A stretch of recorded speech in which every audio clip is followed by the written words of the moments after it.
लोग सीखेंगे किस तरीके से HTML पर इमेज डालते हैं और उसको मार्क्यू कैसे करते हैं, मार्क्यू यानी चलाते कैसे हैं। ये छोटी छोटी बातें आज हम लोग क्लियर करेंगे और कुछ HTML का साइज वगैरह अपने हिसाब से कस्टमाइज करेंगे। तो आपकी स्क्रीन पर कुछ इमेज के कुछ एक्सट्रैक्शन दिए गए हैं पहचान करने के लिए कि आप लोग को इमेजेस की पहचान कैसे करनी। भाई इमेज डालने से पहले आपको HTML के अंदर इमेज कैसी है, GIF है, JPG है या BMP है, जिस सॉफ्टवेयर की फाइल होती है उसी की लोकेशन के अनुसार वो फाइल आपकी तभी इमेज पर रन करेगी HTML पर। तो देखिए ये GIF फाइल है। अगर आपसे पूछा जाए GIF का फुल फॉर्म तो ग्राफिक इंटरचेंज फॉर्मेट, ये GIF का सेक्शन होता है। ये पहचान होती है, ये चलने वाली एनिमेटेड फोटो होती है। JPG नॉर्मल फोटो होती है, JPEG भी नॉर्मल होती है। JPG का फुल फॉर्म होता है ज्वाइंट फोटोग्राफी और JPEG का होता है एक्सपर्ट ग्रुप करके होता है। ठीक है, तो इसी तरीके से सारी BMP फाइल किसकी होती है बताइए? जितनी BMP फाइलें होती है वो सब किस सॉफ्टवेयर से बनाई जाती हैं? पेंट सॉफ्टवेयर से तैयार की जाती हैं। ठीक है, और आपका यहाँ पूछा PNG का फुल फॉर्म देखिए, पूछा है portable network graphics. PNG file होती है, इसमें बैकग्राउंड नहीं होता है। BMP फाइल जो पेंट से बनाई गई फाइल होती है। तो ये मतलब पहचान करने के लिए कि आपकी फाइल किस सॉफ्टवेयर से बनी है, जिससे आपको आसानी होगी, कहने का मतलब है HTML पर डालने में। और थोड़ा नीचे आते हैं तो देखिए HTML के कुछ टैग दिए गए हैं यहाँ पे। SRC किसके लिए इंडिकेट करता है? SRC का मतलब होता है इमेज की एक लोकेशन बताता है। इमेज की एक लोकेशन बताता है कि वो इमेज कहाँ पे पड़ी हुई है। इसका काम सिर्फ यही होता है। अगर SRC जहां भी लिखा हो, तो चाहे लिंक, चाहे रिलेशनल SRC हो, चाहे ऐसे नॉर्मल SRC हो, वो यही बताता है कि आपकी फाइल किस लोकेशन में पड़ी हुई है, जो उसकी पूरी जानकारी देता है। उसके बाद विड्थ कहने का मतलब इमेज का जो चौड़ाई होता है उसे सेट करता है। तो आप कहने का मतलब इमेज की लोकेशन देने के बाद आप उसकी विड्थ कहीं भी सेट कर सकते हैं। विड्थ लिख देंगे तो उसकी जितनी चौड़ाई सेट करनी होगी अपने हिसाब से यहाँ सेट कर सकते हैं। हाइट आप समझते होंगे कि उसकी हाइट सेट करने के लिए होता है, जो इमेजेस आप अपने HTML वेब पेज पर डालेंगे। उसके बाद अलाइनमेंट ये सेट करने का काम करता है। ये टैग क्या करता है? उसकी अलाइनमेंट सेट करता है कि कहने का मतलब उसका जो डेटा है या उसका जो मैटर है उसको टॉप में रखना है या लेफ्ट में रखना है, उसको बताता है। और बाय डिफॉल्ट ये हमेशा टॉप में ही रहती है फोटो। हाँ, अलाइन टैग जो होता है, जो उसकी दिशा फिट करेगा कि आपको फोटो को टॉप में रखना है या लेफ्ट से रखना है या बॉटम से रखना है। बाय डिफॉल्ट का मतलब ये एक सेट होकर आता है कि मतलब आप जब भी इमेजेस ऑटोमेटिक एक सेटिंग होती है कि बाय डिफॉल्ट वो बॉटम में ही सेट हो जाएगा, लेकिन अपने हिसाब से आप कस्टमाइज कर सकते हैं। आप उस इमेज का बॉर्डर भी सेट कर सकते हैं, यहाँ से बॉर्डर लगा सकते हैं। बॉर्डर लगाने का बॉर्डर टैग, अगर कोई टेक्स्ट आप लिखते हैं तो उसके दोनों तरफ डबल इंटू कॉमा लगाते हैं, जबकि कोई वैल्यू लिखते हैं तो उसमें टेक्स्ट डबल इंटू कॉमा का प्रयोग नहीं किया जाता है। ये विशेष ध्यान दीजिएगा। इमेजेस वगैरह में स्पेस देने के लिए होता है। ये भी स्पेस देने, ये वर्टिकल स्पेस देता है, ये आपको हॉरिजॉन्टल स्पेस देता है। एच स्पेस का मतलब होता है हॉरिजॉन्टल स्पेस, अभी का मतलब होता है वर्टिकल स्पेस। अल्टरनेटिव कोई नाम अगर वहां पे अगर इमेज न शो करे, अगर इमेज न शो करे तो उसके स्थान पे जो चीज अगर हम अल्ट लगा के अगर कोई चीज लिख देंगे तो वो टेक्स्ट शो करेगा। लिखा हुआ इमेज के प्रदर्शित ना होने पर पाने की स्थिति में दिया गया टेक्स्ट सेट करने के लिए किया जाता है। अगर इमेज आपकी शो ना हो तो अल्ट कमांड आप लगा के अगर उसके बीच में जो चीज लिख देंगे उसका फोटो का नाम, उस फोटो का नाम शो करने लगेगा। ठीक है, फोटो आ जाएगा। नहीं, फोटो नाम शो, अगर वहां पे फोटो नहीं शो करेगी तो आपका नाम शो करेगा, कहने का मतलब चेंज। ठीक है ना, कभी कभी एरर आ जाता है, लोकेशन सही से नहीं पाता है तो उसके लिए रहता है। तो ये कुछ कोड है, इसको आप देख लीजिए।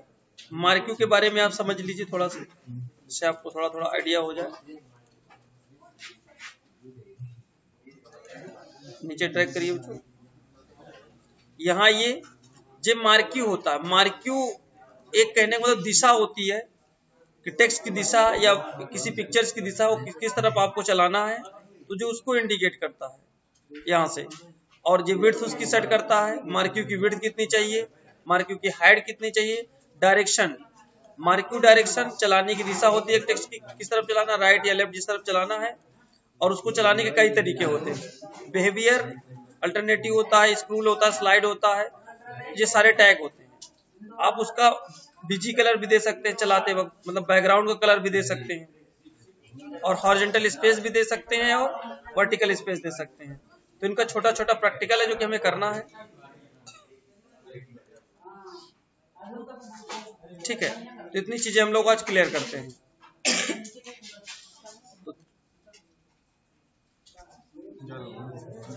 यहाँ से थोड़ा सा डेटा इसको कॉपी कर लीजिए।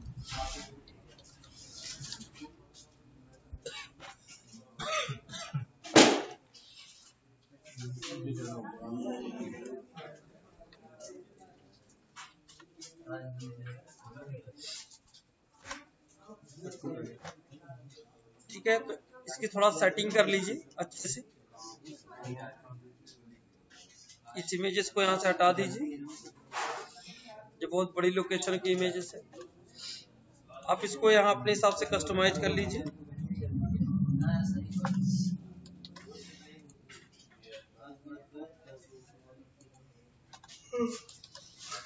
तो कहने का मतलब इसको हमें इमेजेस सेट करनी है, तो इमेज हमारी किस लोकेशन पे पड़ी होती है उसकी एक ये लोकेशन बतानी होगी आपको। इमेज की लोकेशन कैसे आप बताएंगे, थोड़ा ध्यान दीजिएगा। आप विंडो ई करिए, अपने ड्राइव में चले जाइए। देखिए मैंने डी ड्राइव में एक फोटो डाल के रखी है, दिस पीसी, और यहाँ पे इस ड्राइव के अंदर आइएगा। डी ड्राइव में जिस लोकेशन पे आपने डाल रखी, देखिए यहाँ पे एक जी नाम से फोटो पड़ी हुई है, उस फोटो की पहले प्रॉपर्टी आप चेक कर लीजिए। इसके ऊपर राइट क्लिक करिएगा, प्रॉपर्टीज में चले जाइएगा। आप उस फोटो की लोकेशन है, उस फोटो की प्रॉपर्टीज चेक करिए। तो ये फोटो को देखिए, इसकी लोकेशन है डी ड्राइव। तो आप यहाँ पे देख रहे होंगे कि ये डी ड्राइव के अंदर पड़ी हुई है और इसका नाम है g.png। तो ये लोकेशन अगर आप यहाँ से ऐसे करके लिख के भी देना चाहें तो d:\g.png, अगर इतना लिख देते फिर भी फोटो आ जाती है। लेकिन अगर आप कभी कभी ऐसा होता है मिसिंग हो जाता है, तो आप सीधा सीधा सिक्योरिटी पे चले जाइएगा। ये पूरी लोकेशन एक बार में ऐसे सेलेक्ट कर लीजिएगा ऐसे, और कॉपी कर दीजिएगा। विदाउट कॉपी किए भी आप ला सकते हैं। यहाँ पे d:\g.png ऐसे लिख दीजिए, d:\, क्या नाम था, g.png, png लिख दीजिए ऐसे, और सब कुछ ठीक है। बस इसे सेव करिए यहाँ से जाके, और डेस्कटॉप में लिखिए और अपना नाम दे दीजिए, जो भी नाम आप, image.html, और यहाँ से सेव कर दीजिए। जैसे सेव हो जाएगी आपकी फोटो, वहां पे मिनिमाइज करिए प्रोग्राम्स को अपने।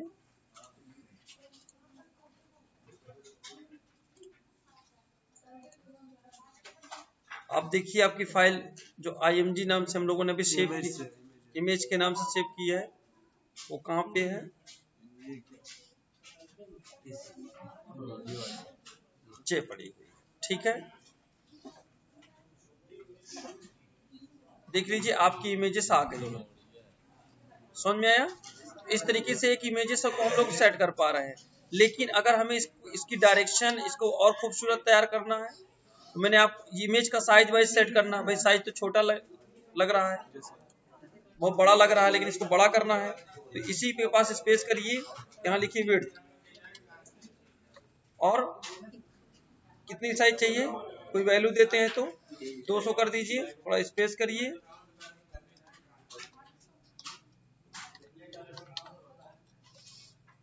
और यहीं पे आके थोड़ा स्पेस करके हाइट, या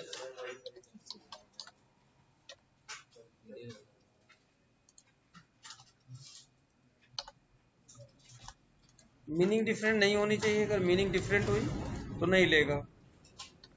ठीक है, तो चलिए देख लेते हैं इमेज छोटी हो गई कि नहीं हो गई। सेव कर लीजिए और यहीं पे आके रिफ्रेश कर दीजिए। ये देखिए, इस तरीके से इमेज अपने हिसाब से आप कस्टमाइज कर सकते हैं। चलिए बॉर्डर देख लेते हैं। इन्होंने कहा बॉर्डर देखते हैं, बॉर्डर कैसे दिखेगा आपको।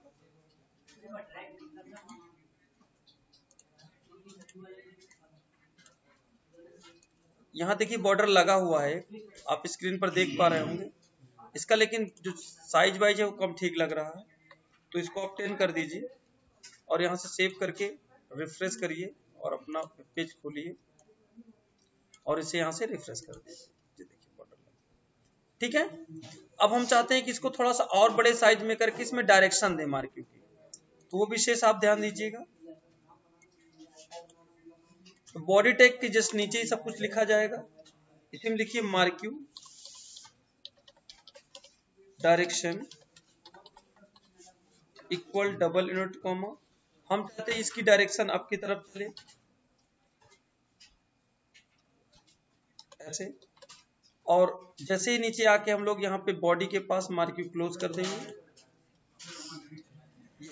हमने मार्क्यू कहने का मतलब है यहाँ शुरू किया, यहाँ शुरू किया और यहाँ पे आके नीचे बंद कर दिया। और किसके लिए मार्क्यू लगाया हमने? इस इमेजेस के लिए लगाया, ठीक है ना। ये विशेष ध्यान दीजिएगा।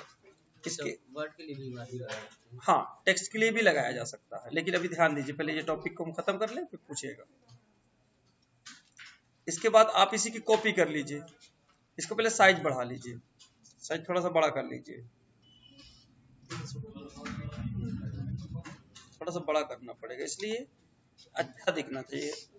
छोटा सा एक प्रोग्राम है। अब इसको आप यहाँ से कॉपी कर लीजिए। कॉपी करने के बाद यहाँ से पेस्ट कर लीजिए, तो टाइप करना है तो आप टाइप कर लीजिए, कोई दिक्कत नहीं है। डाउन कर दीजिए इसको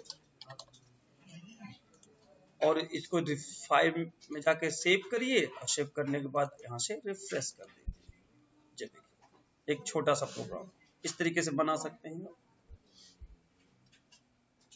समझ में आया? ठीक है, जिस तरीके से आप प्रोग्राम करेंगे उसी तरीके से काम करेगा। आप चाहते हैं आपका मैटर भी दिखे। सर अभी आपने कहा कि वैल्यू, जब वैल्यू लिखेंगे तो वो नहीं, कोई दिक्कत नहीं, उसे कोई प्रॉब्लम नहीं, आप हटा दीजिए। ये मैंने हटा दिया, कोई प्रॉब्लम नहीं, ये हटाइए। कभी कभी होता है रियल क्वेश्चन प्रोग्राम्स नहीं ले सपोर्ट करता है, रिफ्रेश, कोई फर्क नहीं पड़ेगा उसे, ठीक है ना। किसी को दिक्कत तो नहीं हुई? अब बात करते हैं टेक्स्ट, देख लेते हैं इसी पर टेक्स्ट कैसे काम करेगा।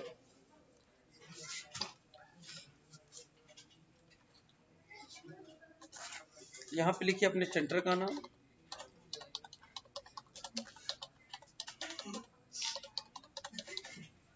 और इसका साइज अपने हिसाब से सेट कर लीजिए। चलिए साइज सेट करने के लिए धीरज कोड बताइए, क्या लिखें? मोनो साइज इसका बड़ा करना। चलिए मैं आपको पहले इसका प्रीव्यू दिखा देता हूँ, जस्ट बंद करना पड़ेगा। ये देखिए इसका साइज देखिए कितना छोटा आ रहा है, नीचे देख रहे हैं आप? ये थोड़ा बड़ा दिखे हम चाहते हैं, तो ये बड़ा कैसे दिखेगा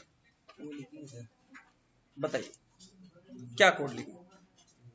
बॉडी टेक्स्ट साइज कहाँ पे लिखेंगे? यहाँ लिख दें कि ये कहाँ लिखेंगे बताइए? जहाँ लिखे वहां बोलिए, यहाँ लिखें। कहाँ प्रोग्राम शुरू करें? मतलब यहाँ लिखने से आएगा कि यहाँ लिखने से आएगा? यहाँ लिखने से आएगा। हाँ, क्योंकि जस्ट उसी के नीचे हम लोग प्रोग्राम करेंगे, तो यहाँ पे हमको जरूरत है, तो हम लोग यहाँ लिखेंगे। क्या लिखेंगे? फॉन्ट साइज, और यहाँ पे जो भी साइज आपको चाहिए, 90 चाहिए या 90 कर दीजिए।